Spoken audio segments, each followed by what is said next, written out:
السلام عليكم، ازيكم عاملين ايه؟ يا رب تكونوا بخير. هنعمل مع بعض الشكلمه بطريقه سهله جدا وبسيطه، وشكلها زي ما انتوا شايفين كده، وطعمها وريحتها بجد تحفه. مش هتندموا ابدا لو جربتوها. مقرمشه شويه من بره وطريه ودايبه من جوه على الاخر، وطعمها خطير.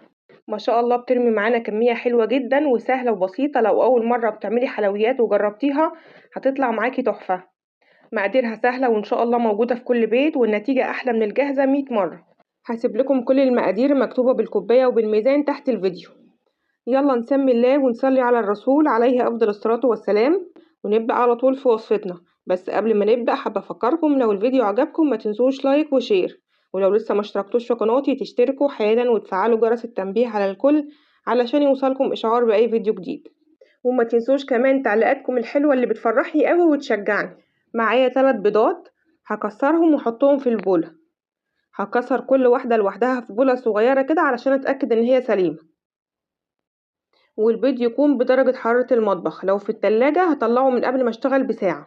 وحجم البيض يكون متوسط مش كبير قوي علشان ما يزودش كمية السوائل في الوصفة. وادام حطينا البيض على طول ننزل بالفانيليا وراه علشان ما ننساش نص معلقة صغيرة فانيليا، سواء سايلة او بودرة اللي موجودة عندك. بالمضرب اليدوي العادي هبدأ اضرب البيض مع الفانيليا شوية، افكهم كده مع بعض. وبعد كده بضيف عليهم نص كوباية سكر حبيبات عادي، ورشة ملح صغيرة قوي تظبط لنا الطعم، اقل من ربع معلقة صغيرة. ومعلقتين كبار سمنة او زبدة بدرجة حرارة المطبخ. ومعلقة كبيرة من عسل الجلوكوز. لو مش متوفر هنستخدم الشربات التقيل بتاع الكنافة او عسل نحل.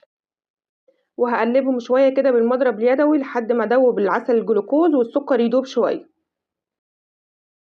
بعد ما ضربتهم مع بعض شوية دوبت عسل الجلوكوز والسكر، هنزل عليهم بمعلقتين كبار حليب بودرة. الوصفة الأصلية بتتعمل بالحليب المحلى المكثف، بس طبعا عشان سعره غالي ومش متوفر في كل بيت، فالحليب البودرة هيدينا نفس الطعم والتأثير. وحطيت كمان معلقتين كبار دقيق. هقلبهم كويس بالمضرب مع بعض وانزل الجوانب كده تتخلط معاهم كويس. وبعد كده بنزل عليهم بربع كيلو جوز هند 250 جرام. ونستخدم جوز الهند الناعم، هو هيكون احسن حاجة في الوصفة دي. ونقلب بالراحة من غير عجن، يدوب بس الجوز الهند يتخلط كويس مع السوائل ويختفي تماما. هنوقف عجن علشان الشكلمة ما تنشفش معاكي. احنا مش مستخدمين اي مواد رفع خالص، لا بيكنج باودر ولا بيكنج صودا. احنا بنعتمد بس على البيض في الرفع. وهحط العجينة في كيس حلواني علشان ابدأ اشكلها. ولو حابة ممكن تشكليها بايديكي، تدهني ايديكي شوية زيت وتشكليها بايديكي. بس انا حطيتها في كيس حلواني وبلبلة شكل الوردة علشان يطلع شكلها حلو. تقدري تشكليها كور بايديك عادي، بس ادهني ايديك شويه زيت. بعد كده هنجيب الصاج او الصينيه اللي هنسوي فيها الشكلمه، وحطيت ورقه من الزبده وهتدهنيها بشويه من السمنه. لقيت عندي قوالب الكب كيك الورق الصغيره الجميله دي، فقلت هشكلها فيها يبقى شكلها حلو. بس انت تقدري تشكلي على الصينيه على طول مدهونه سمنه كويس، بتديها طعم حلو وكمان علشان ما تلزقش معاكي. وفايدة ورق الزبدة ان هو بيحمي العجينة ما تلزقش في الصاج. لو عندك استعمليه، مش عندك هتدهني الصينية بتاعتك بدهنة حلوة من السمنة وتشكلي عليها على طول عادي. بس بعد ما تستوي وتخرج من الفرن هتسيبيها تهدى وتبرد خالص قبل ما تحركيها علشان ما تتهريش وتتكسر معاكي. بعد كده زينتها بالكريز، جبت شوية كريز وقطعتهم قطع صغيرة، وانا بحطها كده بضغط سنة صغيرة علشان تلزق في الشكلمة. تقدري تزينيها بمكسرات او بفواكه مجففة، او تسيبيها سادة كده زي ما تحبي. وبنكون مشغلين الفرن قبل كده ب10 دقايق على درجة حرارة 150، وهنسيبها في الفرن في الرف الأوسط من 10 ل15 دقيقة بالكتير، مش هتاخد أكتر من كده.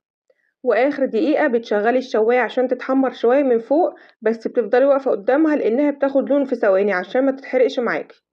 وهنا حطيت نص كوباية سكر على نص كوباية مية، وهحطهم يغلوا على النار يدوب غلوة واحدة. غلوة واحدة مش أكتر من كده، وبعد كده بطفي عليهم النار واسيبهم يبردوا. وبعد ما الشكلامة تطلع ما شاء الله ريحتها كانت رهيبة. اول ما اطلعها من الفرن وهي لسه سخنة كده هبدأ ألمعها واسقيها بشوية من الشربات اللي عملناه. الشربات بيكون دافي والشكلامة بتبقى سخنة. اسقيها بشوية كده والمعها واسيبها لحد ما تبرد. وبعد كده بقى تاكلوها وتتهنوا بيها بألف هنا وشفا. بصوا بقى شكلها ولا لمعتها بجد تحفة. وزي ما شوفنا قد ايه سريعة قوي وسهلة، يدوب بس بنقلب كل المكونات مع بعض واحدة ورا التانية، ومش محتاجة كمان اي ادوات معقدة، وبنطلع بالجمال ده. بصراحة كده جامدة قوي. جربوها بجد مش هتندموا، طعمها وريحتها تحفة، احلى بكتير جدا من اللي بنشتريها من بره. لو جربتوها بجد مش هتشتروها من بره تاني. وصفتنا النهارده خلصت، بتمنى تكون عجبتكم، بتمنى تجربوها وتكتبوا لي رايكم، ولو في صور تحطوها لي في التعليقات. ما تنسوش بقى اللايك يا حلوين، وتعليق حلو كده منكم يشجعني. اشوفكم ان شاء الله الفيديو اللي جاي. سلام عليكم.